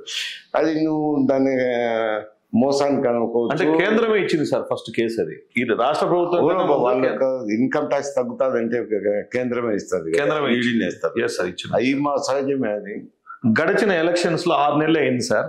జస్ట్ రీసెంట్ కంప్లీట్ అయిన ఆంధ్ర ఎలక్షన్స్ గురించి మీ స్టేట్మెంట్ సార్. అంటే నిజాయితీగా ప్రజలు ఎన్నుకోబడిన ప్రభుత్వమే ఉందా, లేకపోతే ఇప్పుడు ప్రపంచం అంతా ఈ ఈవీఎంల మీద కంప్లైంట్స్ ఉన్నాయి. చాలా మంది ఎలన్ మస్క్ లాంటి ఒక అతిపెద్ద టెక్నాలజీ దిగ్గజమే కంప్లైంట్ చేసి, అంటే ఐఎమ్ నాట్ టాకింగ్ అబౌట్ ఆయన ఏమి ఈ ఆంధ్ర వాడు కాదు కదా సార్. ఇప్పుడు హీ వాంట్స్ టు ఒక మాట్లాడాలంటే ఏంటి దాని మీద మీ అభిప్రాయం ఏంటి సార్? ఈవీఎంల కింద కానీ వీటి గురించి. ఇప్పుడు ఎలక్షన్ జరిగింది, డబ్బులు ఖర్చు పెట్టింది అయితే వాస్తవం సార్. ఇద్దరు ఖర్చు పెట్టినారు, కూటమి మన అభ్యర్థులు పెట్టినారు, వైఎస్ఆర్సీపీ అభ్యర్థులు పెట్టినారు, ఇద్దరు ఖర్చు పెట్టింది వాస్తవం. ప్రజలు కూడా ఇద్దరు తీసుకున్నారు, కానీ వాళ్ళు ఓటేసేటప్పుడు వాళ్ళ అంతరాత్మ ప్రకారమే ఓట్లు వేసుకునేస్తారు. ఈ డబ్బులకు ప్రవాహానికి ఏం లొంగలేదు సార్. దానివల్ల అది జగన్మోహన్ రెడ్డికి వ్యతిరేకమైన తీర్పే, అంతేగాని వేరే జరగలేదంటారా? చెప్తాను, జగన్మోహన్ రెడ్డికి వ్యతిరేకమైన తీర్పే. అది ప్రజలు ఓట్లేసిన ఓట్లతోనే జరిగింది. ఈవీఎంలు ట్యాంపర్ అయినాయని చెప్పేటి ఊరికి అపవాదులు. ఎవరు ఓడిపోతే వాళ్ళు ఈవీఎంలు ట్యాంపర్ అయినాయి అని అంటున్నారు. ఎందుకంటున్నాను నేనంటే నేనేం రాజకీయ స్టేట్మెంట్ ఇవ్వలేదు. ఇటువంటి సమస్య నేను రాజ్యసభ మెంబర్గా ఉన్నప్పుడు విజయవాడలో ఐటీకి చెందిన నిపుణుడు ఆయన పూనాలో ఒక మిషన్ ఎలక్షన్ కమిషన్ నుంచి సంపాదించినాడు, తెప్పించి లండన్కి తీసుకుపోయి హ్యాక్ చేసినారు. అంటే ప్రోగ్రామింగ్ చేంజ్ చేసినారు. చేంజ్ చేసి ఆ మిషన్ తీసుకొచ్చి ఇక్కడ తెలుగుదేశం పార్టీ ఆఫీస్లో కూడా డెమో చేశారు. డెమో చేసినాక ఇదేందో ఎక్కడ ఓటేసినా అని అన్ని కాంగ్రెస్ పార్టీకి పోతుంది ఇదేమి అని చెప్పి నేను రాజ్యసభ ఉన్నప్పుడు నా ఇంటి దగ్గరే నా క్వార్టర్స్ దగ్గర అపోజిషన్ పార్టీస్ మీటింగ్ ఏర్పాటు చేయడం జరిగింది. అంటే ఆర్జేడి అన్ని పార్టీలు సిపిఎం, సిపిఐ, మన ములాయం సింగ్ యాదవ్ పార్టీ, రామ్ గోపాల్ వర్మ వీళ్ళందరినీ పిలిపించి డెమాన్స్ట్రేషన్ ఇస్తే ఎవరు ఏది నొక్కినా కానీ ఆడ కాంగ్రెస్ పార్టీతో మార్పులు వెళ్తుంది. ఇదేంది ఇది ఇంత అన్యాయము ఇదేని పోయి ఎన్నికల కమిషన్కు రిప్రజెంట్ చేయాలంటే మేము మా పిఏనే తీసుకున్నారు అపాయింట్మెంట్. ఎన్నికల కమిషన్కు రిప్రజెంట్ చేస్తే వాళ్ళు అనేది ఏమంటే ఏదో ఒకటో రెండో మిషన్లు ఏదైనా జరిగినచ్చు కానీ ఎన్నికల్లో ఈ మిషన్ ట్యాంపర్ చేసేదానికే వీలు లేదు. ఇంకా కావాలంటే దీనికి డబ్ల్యూ ప్రూఫ్ అనేది వచ్చినాయి కదా ఇప్పుడు సిపాట్ అది కూడా చేస్తామని చెప్పి హామీ ఇచ్చారు. ప్రొసీజర్ చెప్పారు సార్, ఈ ప్రొసీజర్ ప్రకారం జరుగుతుంది కాబట్టి ట్యాంపర్ చేసేదానికి అవకాశమే లేదని. ఏమిట్రా ప్రొసీజర్ అని అంటే నేను విచారించాను. మళ్ళా సార్ నేను జిల్లాకు వెళ్ళినప్పుడు కలెక్టర్ను కొందరు ఎలక్షన్ డ్యూటీకి పోయింటారు కదా, అటువంటి వాళ్ళను తెలిసిన వాళ్ళని పిలిపించి మాట్లాడితే ఈ ప్రొసీజర్ అంతా జరుగుతుందా అని అంటే జరుగుతుందని అన్నాను. ఏమిటి ఆ ప్రొసీజర్ అని చూసినప్పుడు జాయింట్ కలెక్టర్ దగ్గర డిఆర్ఓ దగ్గర మిషన్స్ అన్ని ఉంటాయి కలెక్టర్ ఆఫీసులో మొత్తం జిల్లాకు సంబంధించినవి. ఇప్పుడు ఎన్నికల నోటిఫికేషన్ ఇస్తే ఆ నోటిఫికేషన్ వచ్చిన తర్వాత ఈ అన్ని మిషన్లను తరలించాలి కదా, ఏ నియోజకవర్గానికి ఆ నియోజకవర్గానికి తరలించే ముందర పొలిటికల్ పార్టీస్ను జిల్లాలో ఉండే పొలిటికల్ పార్టీస్ని అందరినీ పిలిచి వాళ్ళనే మిషన్ ఎంపిక చేసుకోమంటారు. 10 మిషన్లు ఈవీఎం మిషన్ తీసుకొచ్చి పెట్టి డెమాన్స్ట్రేట్ మాక్ పోలింగ్ చేస్తారు. మాక్ పోలింగ్ చేసి వాళ్ళు సాటిస్ఫై అయినాక ఈ జిల్లాలో ఉన్న మిషనరీ నియోజకవర్గాలకు పంపిస్తారు. ఏ నియోజకవర్గానికి ఎన్నో అలకేట్ చేసింటారు పంపిస్తారు. నియోజకవర్గానికి పంపించినాక అక్కడ అభ్యర్థులు వచ్చేస్తారు. రాజకీయ పార్టీ అవసరం లేదు కదా, అభ్యర్థులు ఉంటారు కదా, అభ్యర్థులకు సంబంధించిన ఏజెంట్లను జనరల్ ఏజెంట్లను పెట్టుకుంటారు కదా, పెట్టుకున్న వాళ్ళని పిలిపిస్తారు. జనరల్ ఏజెంట్ అయినా రావచ్చు, వాళ్ళ తరఫున క్యాండిడేట్ తరఫున ఎవరైనా రావచ్చు. వచ్చినాక అక్కడ 10 మిషన్లు తెచ్చుకోమన్నారు నియోజకవర్గ స్థాయిలో. ఆ 10 మిషన్లను డెమో చేస్తారు, మళ్ళీ చేస్తారు. చేసినాక వాళ్ళు సాటిస్ఫై అయినాక గ్రామాలకు పంపిస్తారు, పోలింగ్ బూతులకు. గ్రామాలు అంటే పోలింగ్ బూత్. పోలింగ్ బూత్లు పంపించినాక పోలింగ్ బూత్ లో ఏజెంట్లు అని ఉంటారు. అభ్యర్థులకు ఏజెంట్లు ఉంటారు, పోలింగ్ ఏజెంట్స్. ఆ పోలింగ్ ఏజెంట్లను అక్కడికి పోయి 2 మిషన్లో 3 మిషన్లో పోయింటాయి కదా, 3 మిషన్లు పెట్టి డెమో చేయమంటారు. 40 ఓట్లు వేయమంటారు. వేసినాక వాళ్ళు సాటిస్ఫై అయినాక దాన్ని సీల్ చేసి పోలింగ్కి పెడతారు. Okay sir. కాబట్టి జరిగేదానికి అవకాశం లేదు. ఒకటి నేను అతన్ని అడిగాను, సాంకేతిక నిపుణుడు తెచ్చి మాకు డెమాన్స్ట్రేట్ చేసినప్పుడు, ఇది మరి నువ్వు చూస్తే మిషన్ చేతికి వస్తే గానీ ట్యాంపర్ చేసేదానికి లేదు మరి అని అంటే మిషన్ తప్పకుండా మిషన్ వస్తేనే సార్ ట్యాంపర్ చేయొచ్చు, మిషన్ చేతికి రాకుండా ఏమి చేయలేము, రిమోట్ పనిచేయవు. ఇది మిషన్ చేతికి వస్తే చిప్ ప్రోగ్రామింగ్ చేంజ్ చేయాలా, చేస్తేనే అవుతుంది. మిషన్ చేతికి రాకుండా చేయలేము. ఎన్ని మిషన్లు అని చేస్తారు? అవునులేండి, వేలాది మిషన్లు ప్రతిదాన్ని ట్యాంపర్ చిప్లు ప్రోగ్రామింగ్ చేయాలంటే చేయాలి. అందుకని ఈవీఎం ఎలక్షన్ల మీద ఊరికి ఆరోపణే కానీ ఎలక్షన్ ఏం రిఫ్లెక్ట్ కాదు.